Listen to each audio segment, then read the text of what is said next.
Marley was dead. Marley was dead to begin with. There is no doubt whatever about that. Scrooge and he were partners for I don't know how many years. Scrooge was his sole executor. His sole assign. His sole residuary legatee. His sole friend. And his sole mourner. 7 years ago. Marley was dead, and Scrooge, He was a squeezing, wrenching, grasping, scraping, clutching, covetous old sinner. Hard and sharp as a flint. Secret and self-contained. Solitary as an oyster. he carried his own low temperature always about with him. Nobody ever stopped him in the street to greet him. No beggars raised a hand his way. No children ever asked the time from Scrooge. What did Scrooge care? It was the very thing he liked. To be avoided. To edge his way along the crowded paths of life, wanting our human sympathy to keep its distance. To be avoided.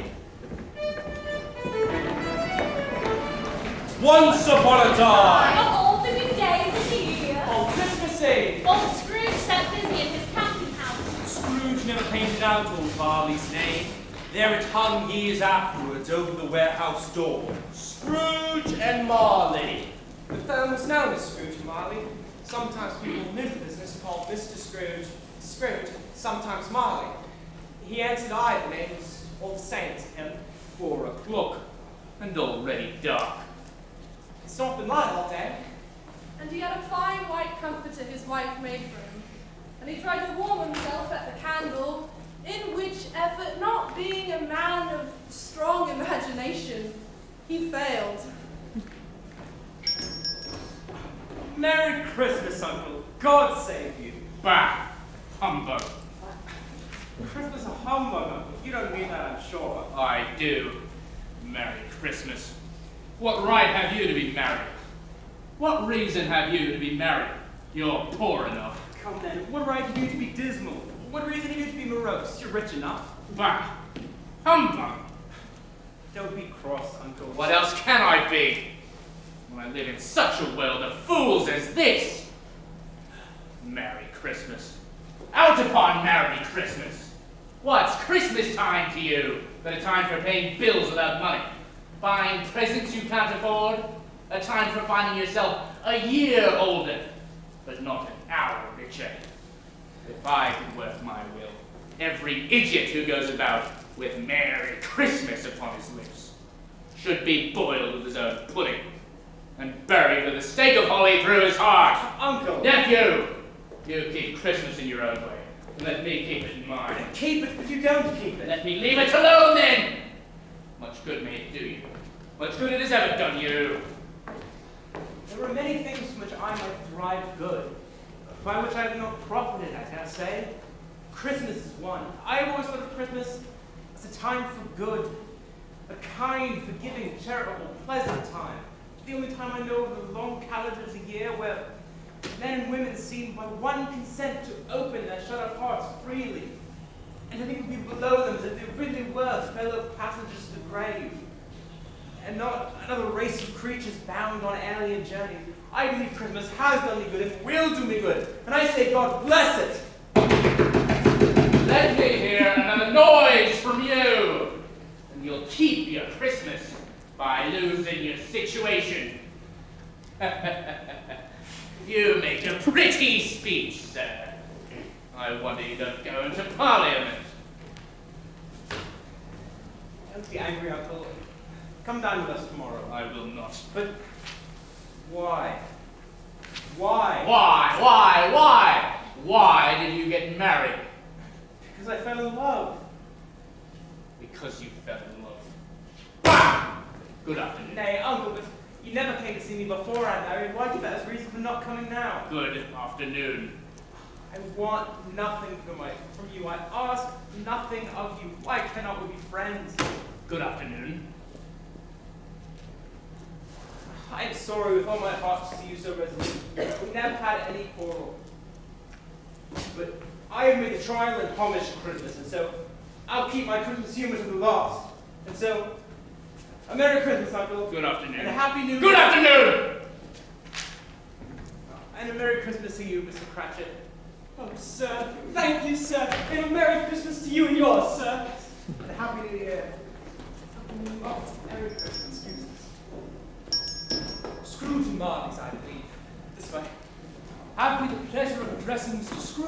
Mr. Marley. Mr. Marley is dead. Oh dear, God rest his soul. He died 7 years ago. This very night. Well, we have no doubt that his liberality is well represented by his surviving partner. Liberality. At this festive season of the year, Mr. Scrooge, it is more than usually desirable that we make some slight provision for the poor and destitute who suffer greatly at the present time. Many thousands are in want of common necessaries. Hundreds of thousands are in want of common comforts, sir. Are there no prisons? Plenty of prisons. And the workhouses? Are they still in operation? They are still, I wish I could say they were not. The treadmill and the poor laws are still in full vigor there. Both are very busy, sir. Oh, well, I was afraid from what you had said at first that something had occurred to stop them in their useful course. But I am glad to hear it. Under the impression that they scarcely furnish Christian cheer of mind and body to the multitude, we are endeavoring to raise a fund to buy the wholesome meat and drink. We choose this time of all others when want is keenly felt and abundance rejoices. What can we put you down for? Nothing. You wish to be anonymous? I wish to be left alone. Since you ask me what I wish, that is my answer. I don't make merry myself at Christmas, and I can't afford to make idle people merry. I hope to support the establishments I have mentioned. They cost enough, and those who are badly off must go there. Many can't go there. And many would rather die. They would rather die, they had better do it, and decrease the surplus population. But you can't mean It is enough for a man to understand his own business, and not to interfere with other people's. Mine occupies me constantly. Good afternoon! Good afternoon. Merry Christmas. Merry Christmas.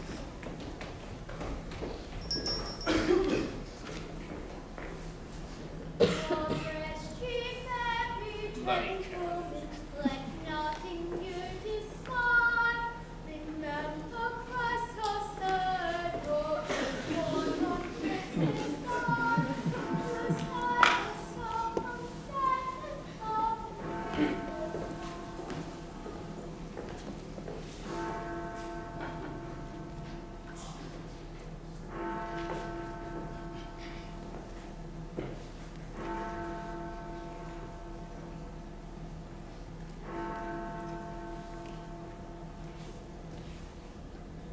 You'll be wanting the whole day tomorrow, I suppose. If quite convenient, sir. 'Tis not convenient, and it's not fair. If I was to stop half a crown for it, you'd think yourself ill-used, I'll be bound. And yet you don't think me ill-used, when I pay a day's wages for no work. 'Tis but once a year, sir. Poor excuse for picking a man's pocket every 25th of December. I suppose you must have the whole day. Be here all the earlier the next morning. Yes, sir. I promise, sir.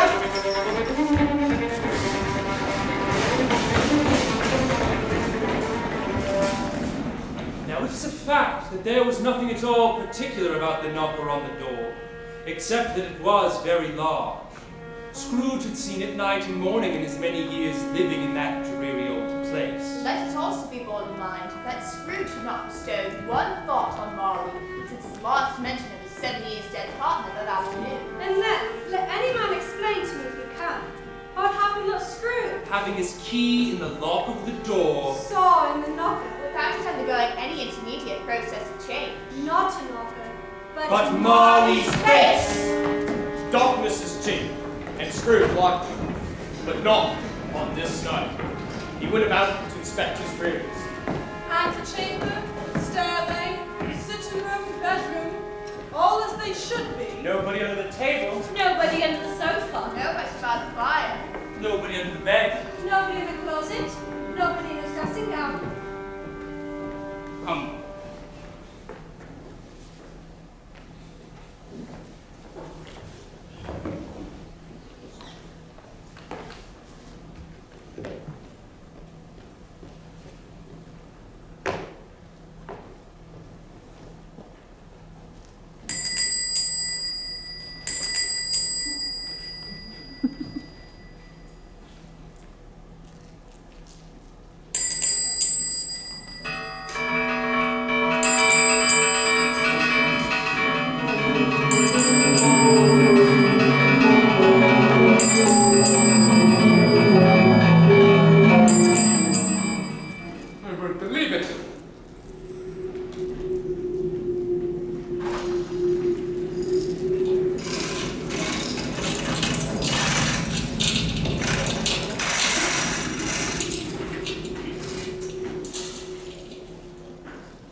Jacob Marley. No!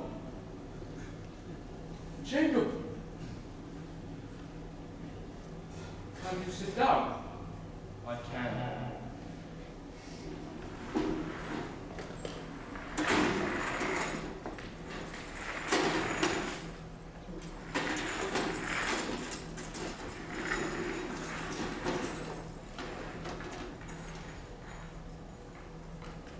Jacob? You don't believe in me. I don't. I can't. What evidence do you have of my reality beyond that of your senses? Don't know. Why doubt your senses? Because a little thing affects them. A slight disorder of the stomach, for example. You could be an undigested bit of beef, a crumb of bad cheese, a fragment of an underdone potato. Oh, man of the worldly mind, do you believe in me or not? I do. I must. But why do you come for me?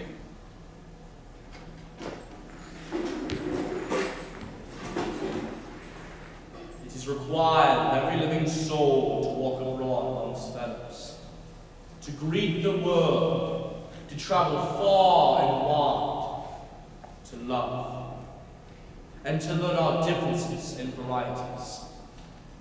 And if in life you do not greet the world, you are condemned to haunt it after death, to witness what it cannot shed, but might shed in life.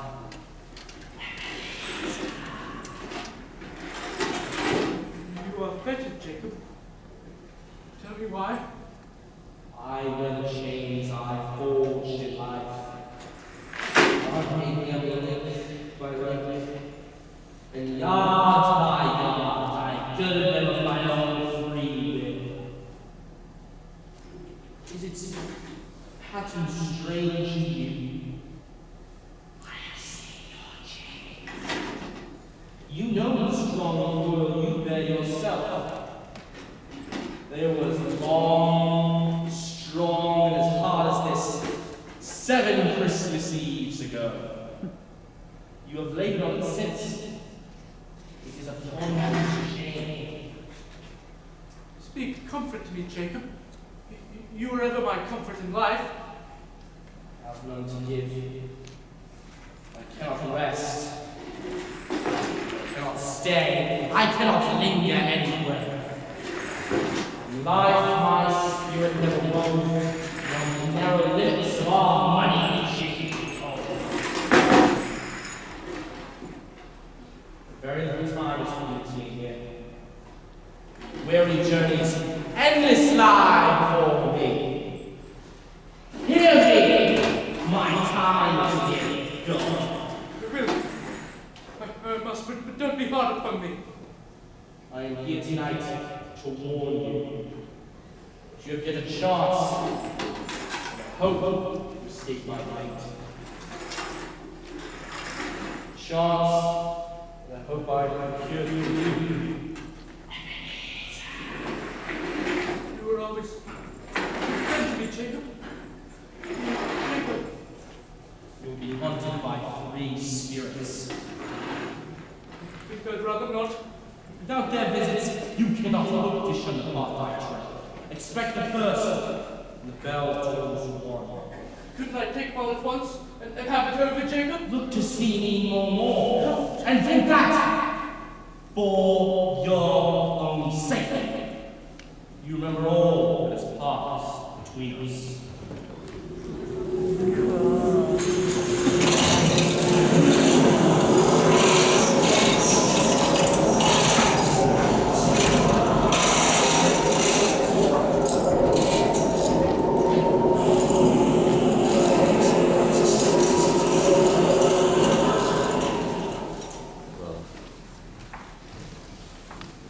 Mrs. Scrooge slept a grave sleep. A dead man's sleep. Through sunrise and well into the morning. disbelieving. Frightened. Afraid of the bell for 1 o'clock. He stayed awake. Considering that he could no more go to sleep than go to heaven, this was perhaps the wisest decision in his power. The hour itself.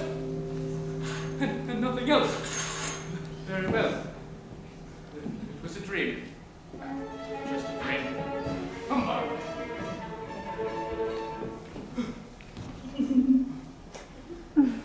The spirit whose coming was foretold to me.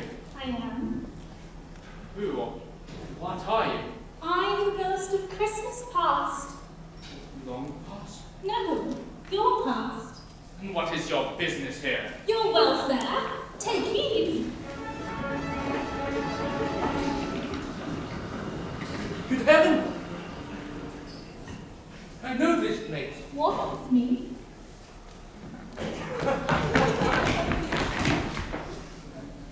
I was bred in this place.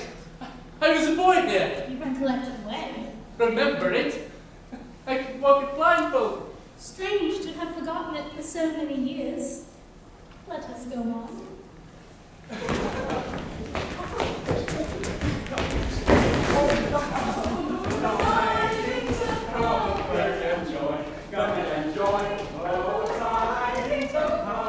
These are but shadows, the things that have been. They have no consciousness of us. Your lip is trembling. And what is that upon your cheek? What? Nothing. A pimple. The school is not quite deserted. A solitary child, neglected by his friends, is left there still. God rest ye merry gentlemen, let nothing you dismay. Remember Christ our Savior was born on Christmas Day to save us all from Satan's power when we were gone astray. Yes. Makes me wish. But it's too late now. What is the matter? Nothing. Nothing. There was little ragamuffin singing a Christmas carol outside my office yesterday. Yes. I should like to have given her something. That's all. Let us see another Christmas. Go home there! Go home, my boys! No more work tonight! It's Christmas Eve, anyhow! But it's all Fezziwig! This is not. It's Fezziwig! Alive again! In came the dashing apprentice. In came Schmor. Oh, in came the fiddler. There you are, sir. In came Mrs. Fezziwig in one vast, substantial smile. In came the housemaid. In came the baker. In came the cook and her brother's particular friend. As they came, one after another. Positions.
Boys, more dancing! And more dancing! Come here, Master Ebenezer, you can dance with me!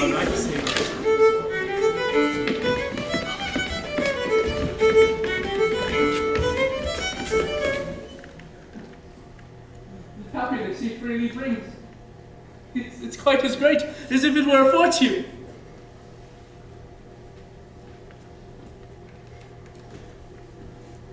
What is the matter? Nothing particular. No. I should just like to say a word or two to my clock, Cratchit, just now. That's all. My time grows short.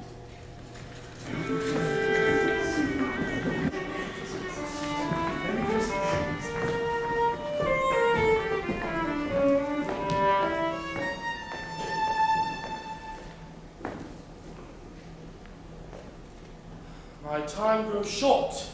It matters little. To you, very little. Another idol has displaced me, and if it can cheer and comfort you in time to come, as I would have tried to do, I have no discourse to grieve. What idol has displaced you? A golden one, I think. This is the even-handed dealing of the world. There's nothing as hard as poverty, and there's nothing which it professes to condemn with such severity as the pursuit of wealth. You fear the world too much. All your other hopes have merged in the hope of being beyond the chance of the world's sordid reproach. I have seen you nobler aspirations fall off one by one until the need for gain engrosses you. What then? Even if I have grown so much wiser, what then? I can better do my duty to you as husband. I can better uphold our contract. Our contract? Our contract is an old one. It was made when we were both poor and content to be so. Until in its season we can improve our worldly fortune by patient industry. I was a boy. Your own feeling tells you that you are not what you are. Tell me, would you seek me out and try to win me now?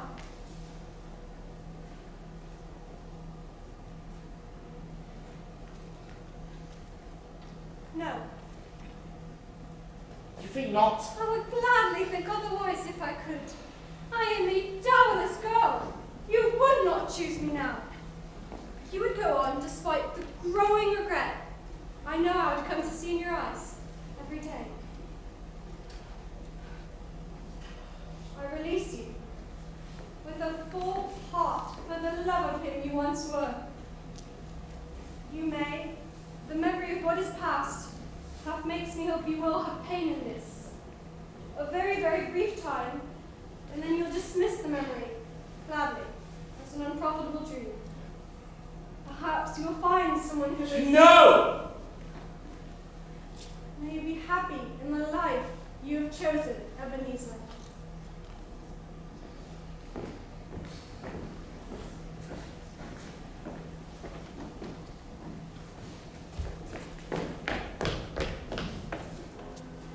Spirit, show me no more of this.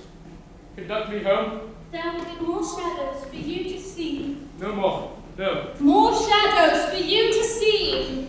Lead me home, Spirit. Many would rather die. Poor and destitute. For the love of him you once I were. wish to be left alone. More shadows for you to see. Remember all that has passed between I us. don't wish to see it. More shadows. 'Tis but once a year. To greet the world. Jacob, no more. To greet the world. You fear the world too much.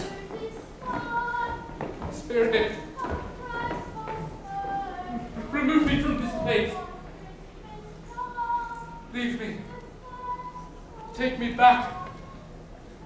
No more of this, I beg you. No more.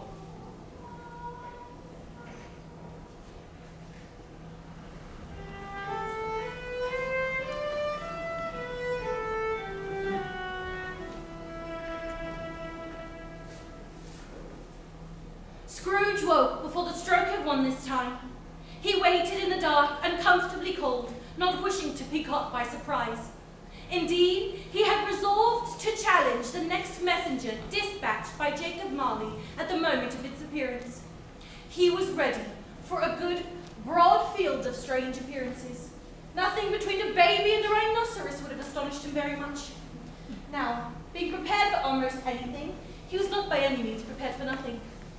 Consequently, when the bell struck one, no shape appeared. 5 minutes, 10 minutes, a quarter of an hour went by, yet nothing came. More alarming than a dozen ghosts was the light that crept, then streamed, then poured from the adjoining room, a room without a fireplace or a lamp, an empty room he was used to avoiding. The light finally drew him away from his bed and to the door, when as soon as his hand was on the doorknob, a booming voice bade him enter. Come up! Come up! And know me better, man. Come look upon me. Ha! I am the ghost of Christmas present. Have you never seen the like of me before? Never. Have never walked forth with the younger members of my family, meaning, for I am very young, my brothers born in these later years. I don't think I have. I'm afraid I've not. Have you many brothers, Spirit? More than 1,800. Too many to provide for. Come here, little man. Spirit, conduct me where you will. Last night I went forth on compulsion, and I have learned a lesson, and trying to learn by it. Tonight, if you have aught to teach me, let me profit by it. Am I here for your profit? 'Tis a figure of speech, but Little men should learn to listen.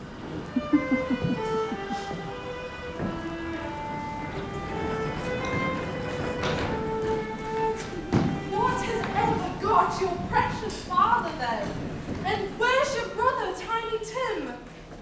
And Martha wasn't as late last Christmas Day by half an hour. Oh, here's Martha, Mother. Martha, Martha, we have such a news, Martha. Why, bless your heart alive, my dear, how late you are. We had a deal of work to finish up last night and had to clear away this morning, Mother. Well, never mind, so long as you are come. Sit you down before the fire, my dear, and have a warm. Father will be coming. High was high.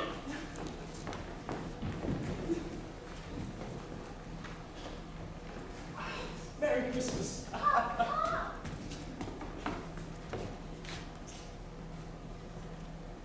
Why, where's our Martha?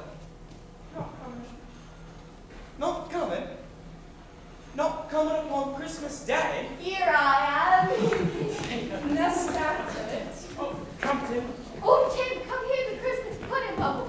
We have such a good gifts. Merry Christmas to you, my dear.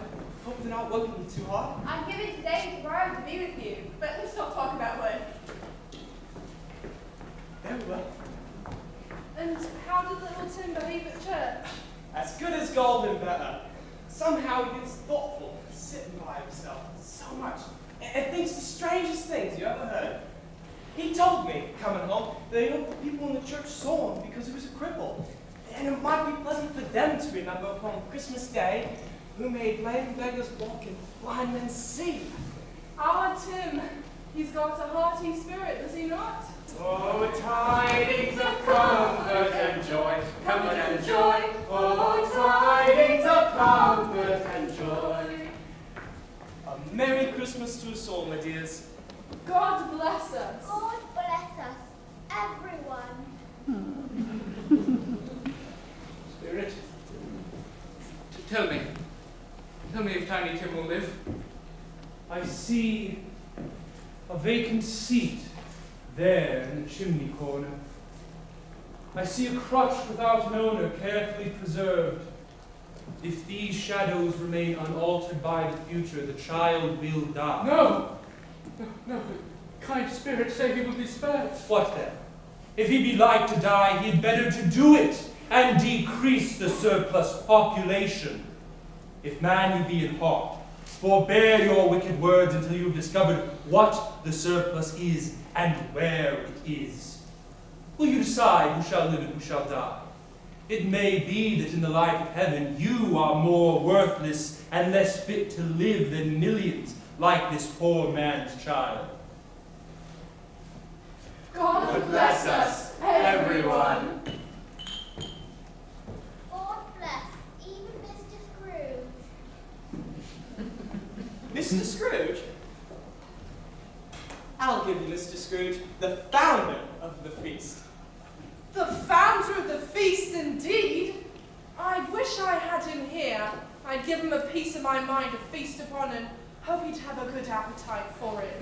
My dear Christmas Day. It should be Christmas Day, I am sure, on which one drinks the health of such a stingy, hard, unfeeling man as Mr. Scrooge. You know he is, Robert. Nobody knows it better than you do. Poor fellow. Christmas Day, my dear. I'll drink his health for your sake, and the day's not for his. He'll be very merry and very happy, I have no doubt. Merry Christmas.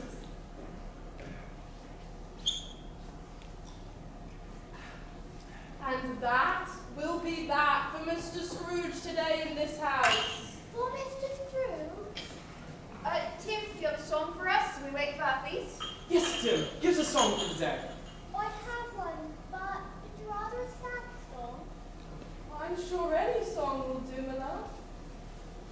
In the bleak midwinter, frosty wind made moan.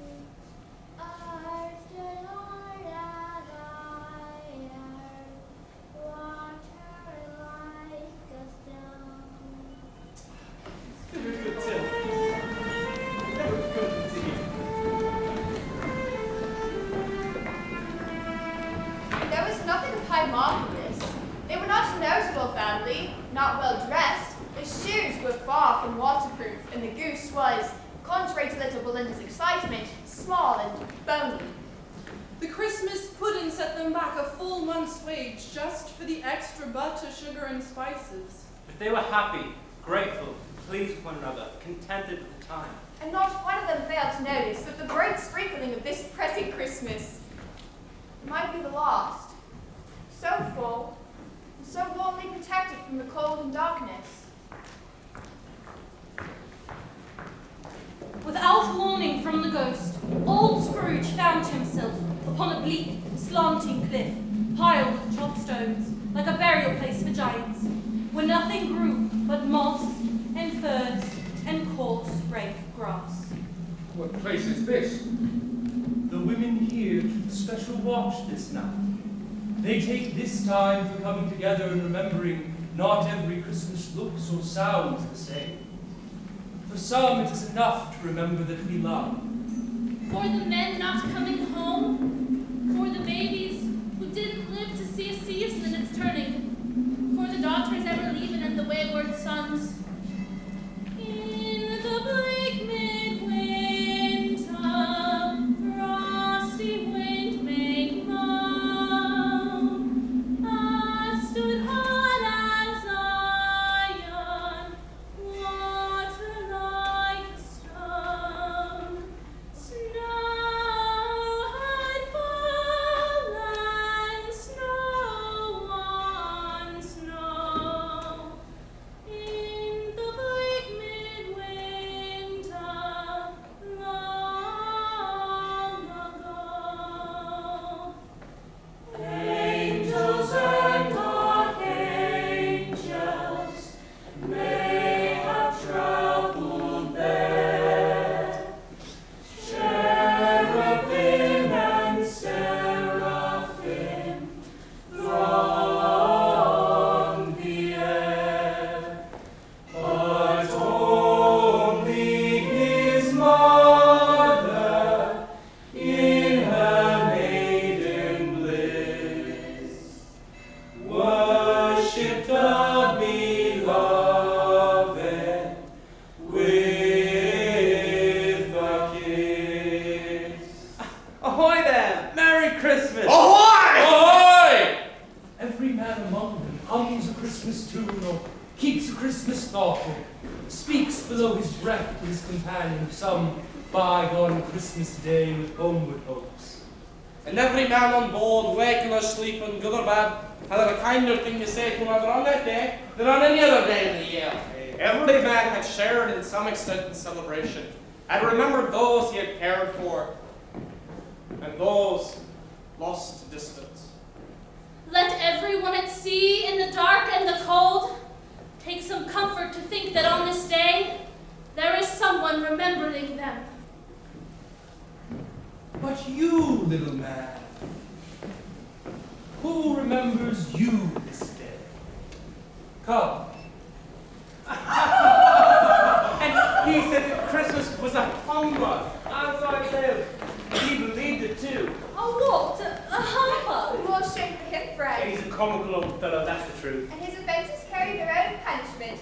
I'm sorry for him. I couldn't be angry with him if I tried. He won't come and dine with us. But for consequence, he won't lose much of a dinner. Indeed, I think he loses a very good dinner. To stupendously fine dinner in a sorry old nasty uncle. A simply perfect Christmas feast and a sad old wretch-stomached fool. I mean to give him the same chance every year, whether he likes it or not. He may rail at Christmas till he dies, but he can't help thinking better of it if I appear year after year saying, Uncle Scrooge, how are you? A crippled boy, a forgiving and determined nephew. You are much remembered this night. Yes. It makes me wish. Come now, let's have a game. It's good to be children sometimes, and never better than at Christmas. I know a game called Yes or No. Our host has to think of something, and the rest of us must find out what. But we can only ask questions which require him to answer either yes or no. Oh, goody. A game. I haven't. The brisk fire of questioning to which he was exposed elicited from him that he was thinking of an animal. Yes. A rather disagreeable animal.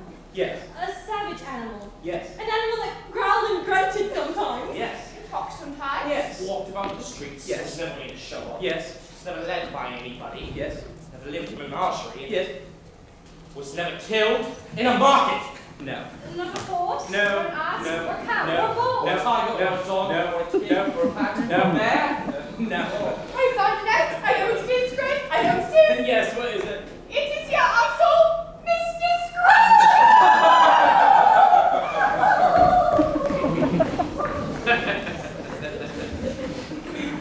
Laugh. It is a fair, even-handed, noble adjustment of things that while there is infectious disease and sorrow, there is nothing in all the world so contagious as laughter and good humor. Say you so? You call frivolity that which signals the survival of the spirit. Our life upon this globe is very brief. It ends tonight. Tonight. Tonight at midnight. The time is drawing near. Spirit, are they yours? They are the world's, and they cling to me, appealing from their fathers. This one is ignorance, this one is want. Beware them both and all of their degree, but most of all beware this one. For on this brow I see doom. Ignorance kills. Deny it, slander those who tell it to you. Admit it for your own factious purposes and make it worse. And by the end, Have they no refuge or resource? are there no prisons? Are there no workhouses? Merry Christmas!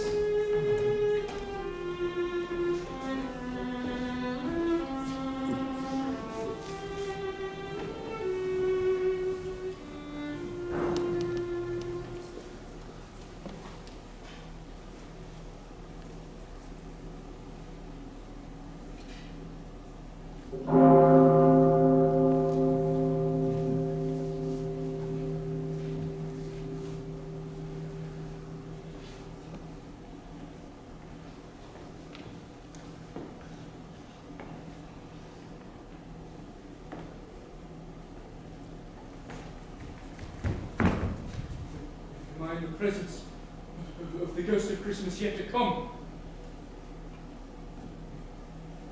You are about to show me shadows of things that have not yet happened, but will happen in the time before us. Is that so, Spirit?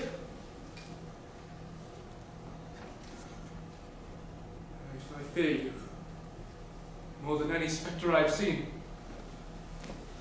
But I am prepared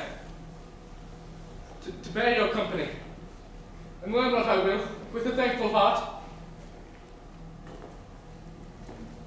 Will you not speak to me? I only know he's dead. When did he die? Last night, I believe. Why, what was the matter with him? Old Houseguy thought he never died. I haven't heard. Well, what is done with his money? Left it to his company, perhaps. He has left it to me, that's all I know. It's likely to be a very cheap funeral, for upon my life, I don't know that anybody should go to it. I suppose we make it a party and volunteer. Well, I don't mind going if a lunch is provided, but I must be fed. Well, I'll have to go if anybody else will. Come to them, think of it. I'm not sure I wasn't some kind of friend, so we used to stop and speak whenever we met. Some kind of friend? He had no friends but for that partner of his, and who knows how they managed all those years. Well, old Scratch got his own last day. So it seems. Cold, isn't it? Seasonable. Yes. Well, time is money. Morning to you, gentlemen. Morning. Morning. A trivial conversation. They can't have been talking about Jacob. That was 7 years ago. And so the past. This is the future. I'm sure I will discover what this is about. Once I see my future self, and his new situation. The phantom brought Scrooge from the busy scene of London business to an obscure part of town where Scrooge had never been before. Although he recognized the situation, a definite atmosphere of bad reputation. The ways were foul and narrow, the shops and houses wretched, the people half naked, drunken, slipshod, haunted. Ugly alleys to scourge their offences onto the straggling streets. They had come to a quarter of the city no one wants to see or admit, a place of crime, filth, and misery. Look in! Here's a chance. You couldn't have come to a better place. Stepping through my parlour lane. There. We're all matched suitable to our calling. Come there, sit. What odds then, Mrs. Dilber? Everyone has the right to take care of themselves. He always did. That's true indeed. No man or so. Wicked old screw he was. If he wanted to keep things after he was dead, why wasn't he more natural in his lifetime? If he had been, he'd have had somebody to look after him. Instead, he was lying there, gasping out his last, alone by himself. It's a judgment on him. The truest words that ever was spoke, Mrs. Dilber, and I wish it were a little heavy in judgment. It's no sin, ladies. Open up your bundle and let me evaluate the contents, dear. Look here, Flo. There's 2 of these sealed bore. All right. And a pencil case. Okay. Her sleeve buttons in. Yeah. What's this, Flo? Some call it a brooch of no great value. 20 shillings and I wouldn't give another 6pence if I was to be boiled for not doing it. I always give too much to the ladies. It's my weakness. And that's the way I'll ruin myself. Who's next? What do we say is here? Bed curtains? You don't mean to say you took them down, rigs and all of him just lying there?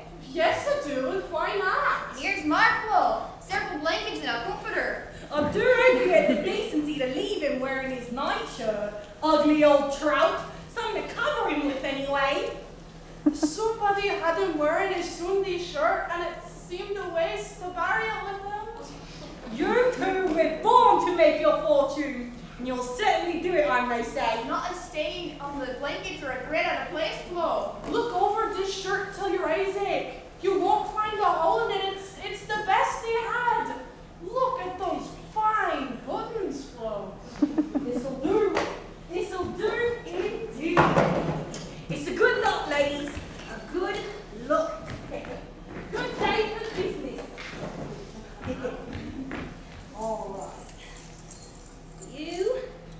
One for you, Long, and Dearie. You see, he frightened everyone away from him when he was alive to profit us when he was dead. Off you go.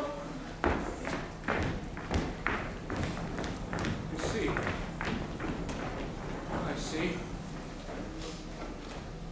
The case of this unhappy man might be my own.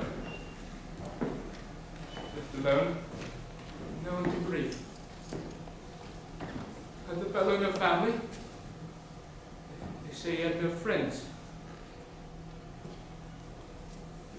But he was known, spirit. Not liked, but known. he was to be avoided.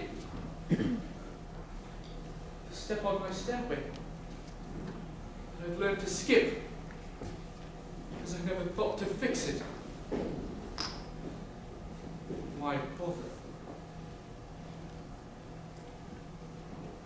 Let me see some tenderness connected to death, spirit. My own life tends that way. Let me see some tenderness.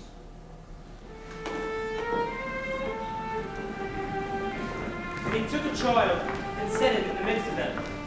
And when he had taken him into his arms, he said unto Let's them, have smiles now for your father when he gets home.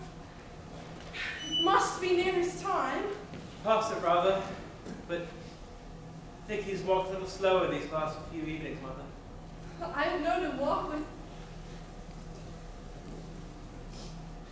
tiny Tim upon his shoulder, very fast indeed. So have I. Often, but he was light to carry, and your father loved him so. Then it was no trouble. No trouble. And there's your father at the door. It moves. Merry Christmas. We've been sewing all day today, Father, and his clothes will be done well before Sunday. And these are beautiful. Such fine work. They'll look as if a sleeping prince. You went today, then, Robin? Yes. I wish you could have gone with me. Would any good to see how green a place it is. We'll visit often, I promise.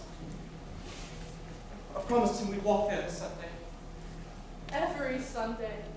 Yes. My little child.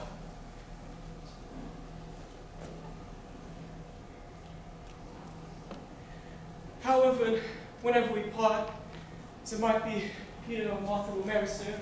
Oh, not soon. Don't say so, Robert. Not soon, but one of these days, and there's plenty of time for that. However, whenever we part, let us never forget our beloved Tim, shall we? Or this first party there was among us. Never, Father. When I think Timmy, I feel happy. Yes, quite so. He likes to be happy. Come, let's put away the work tonight. It's Christmas. It is Christmas. The holly and the ivy, when they are both full grown,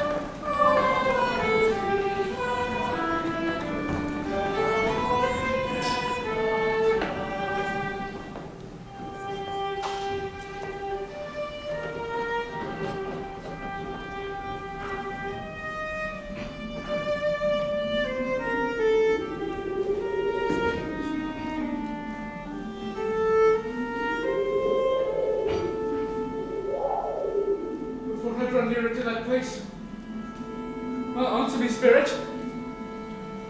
Are these the shadows of the things that will be? Or are they shadows of things that may be? Only, was I the man whose funeral the men of business mocked? Was it my bed curtains and Sunday shirt that were stolen to be sold for only a few coins? Spirit! Hear me! I am not the man I was! I will not be the man these shadows foretell! Why show me this, if I am past all hope?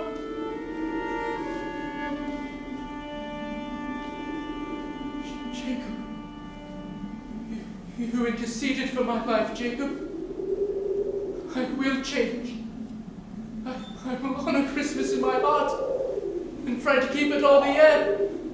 I will live in the past, the present, and the future. The spirits of all three shall strive within me. I will not shut out the lessons that they teach.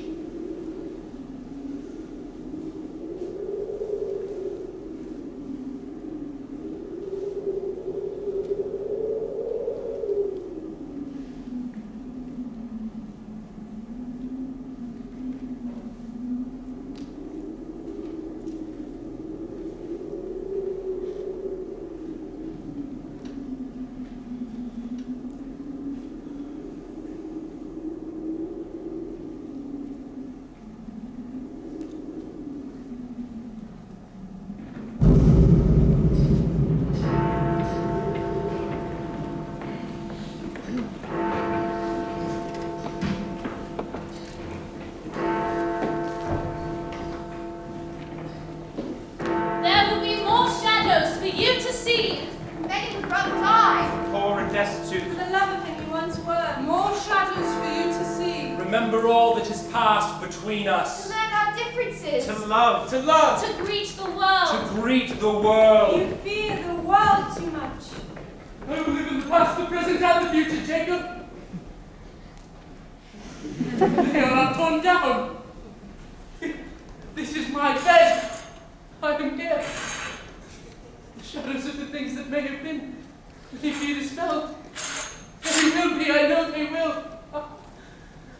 Heaven, heaven in Christmas time, be praised! I will say it on my knees, dear Jacob Marley. On my knees. I will keep Christmas, Jacob. And I will keep your memory close. Dear old Jacob Marley. Oh, Jacob. I don't know what to do. I'm as light as a feather. I'm as happy as an angel. I'm as merry as a schoolboy. I'm as giddy as a drunken man. I don't know what day it is, what month, or how long I've been among the spirits. I don't know anything. I'm quite a baby. Never mind. I don't care. I'd rather be a baby. Oh, clash, clash, clang, hammer, ding dong bell. Oh, glorious, glorious. Hello there, you boy. What is today? What is today, my fine fellow? Today? The Christmas day. It is Christmas Day. It's Christmas. I haven't missed it.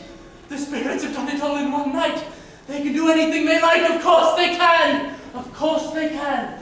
My fine fellow. Yes, sir. Do you know the poultry shop, the next street at the corner? I should I did. An intelligent boy, a remarkable boy. Do you know whether they've sold the prize turkey that was hanging up there? Not the little prize turkey, the big one. The one as big as me. A delightful boy, yes. A pleasure. The one big as you. Go buy it, and here's where I want you to take it. I'll send it to Bob Cratchit. He shan't who sends it. No. It's twice the size of Tiny Tim. Go buy it. Send it to those fine people. Go on. No. Sensible boy. I'm in earnest. Here. I shall pay you. Here is for the turkey, and here's for the delivery. Come back here after you've done this, and I'll give you another crown. Maybe two if you can wish me a Merry Christmas! Merry Christmas! Good morning, sir. Good morning, madam. How are you this fine day? I do hope you succeeded yesterday. Just yesterday, yes, wasn't it? It was very kind of you both to pay my office a visit. Mr. Scrooge? That is my name. I fear it may not be pleasant to you. Allow me to ask your pardon, my good lady. And if you both have the goodness, I have a proposition to make. Yes, a donation. Lord bless us, Mr. Scrooge, are you serious? If you please, and not a farthing less. A great many back payments are included in it, I assure you. Such magnificence! My dear sir, I cannot... Don't say anything, don't say anything, please. Come and see me. Will you come and see me? We will. Oh, thank you 50 times. Bless you, I am much obliged. Thank you. Now it appears I should go inside and dress properly for the day. Do forgive my appearance. This fine, cold, beautiful, stirring, gorgeous, dreamed-up morning. He had a hard time shaving, a hard time tying his tie. A hard time with his button. He was unused to feeling happy, giddy, excited, nervous. He was unused to feeling. He went to church. He walked about the streets and watched the people hurry to and fro. He patted children on the head. He conversed with beggars. He had never dreamed that a simple walk could give him so much happiness. He made his way to his nephew's house. He passed the door a dozen times before he had the courage to go up and knock. He was let in by the maid. Merry Christmas. I'm sure my arrival comes as a surprise. Why, bless my soul. Uncle, tis I. I've come to dinner. Forgive me, sir. We hadn't expected. Well, that is, you are right. You mustn't forgive me for arriving without prior notice. I wasn't sure I had the courage. May I find a place at your table? I can certainly do just as well here in the corner. He felt at home in 5 minutes. No one ever ate more heartily, conversed more buoyantly, nor joined our games with Oh, questions. games! Oh, I love this yes and no game. Have you played it yet? It was a wonderful Christmas party. Wonderful unanimity of cheer. Wonderful toast to the delightful old unexpected guest. Merry Christmas to our dear Uncle Scrooge. Merry Christmas, Uncle. Merry Christmas! Merry Christmas to you all! My good sir, if you will give us a song. Oh, the rising of the sun and the running of the deer, the playing of the merry ox we sing in the choir. Oh, the rising of the sun and the running of the deer. No more spirits, I hope. Eh, Jacob? Thank you. I'll have to wake very early tomorrow. I must be there before Bob Cratchit arrives. He'll likely come a little late, as the children will delay him with their pleas to stay home. But I will get there just as he creeps to his desk, and I will say, "What do you mean by coming here at this time of day?" Ha! And he'll likely say something like, I'm sorry, sir. Behind my time. "Step this way, sir, if you please." The children, sir. It's only once a year. Cratchit! I will shout. I will tell you. I am not going to stand this sort of thing any longer. No, sir. And therefore, I am about to raise your salary. Yes, I think double it actually. Your father, as you might imagine, was trembling. He even tried to get near Mr. Scrooge's cane next to his desk. He said he had a momentary idea of knocking Mr. Scrooge down with it, holding him, and calling to the people in the court for help and a straitjacket. A Merry Christmas, Bob Cratchit! A Merry Christmas, Bob! My good fellow that I have given you for many a year! Did you enjoy the turkey? Mr. Scrooge, was he using the turkey?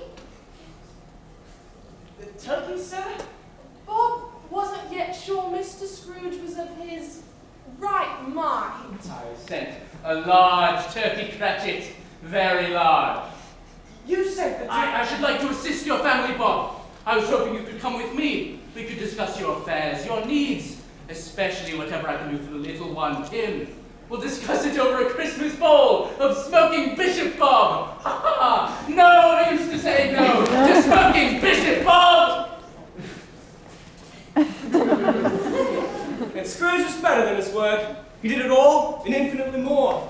The tiny Tim did not die, he was like a second father. And he became as good a friend, as good a master, and as good a man as the good old city ever knew, or any other good old city, town, or borough in this good old sorry world. Ever afterwards, it was always said of him that he knew how to keep Christmas well. May that truly be said of us. All of us, yes, as Tiny Tim observed. God bless us, everyone.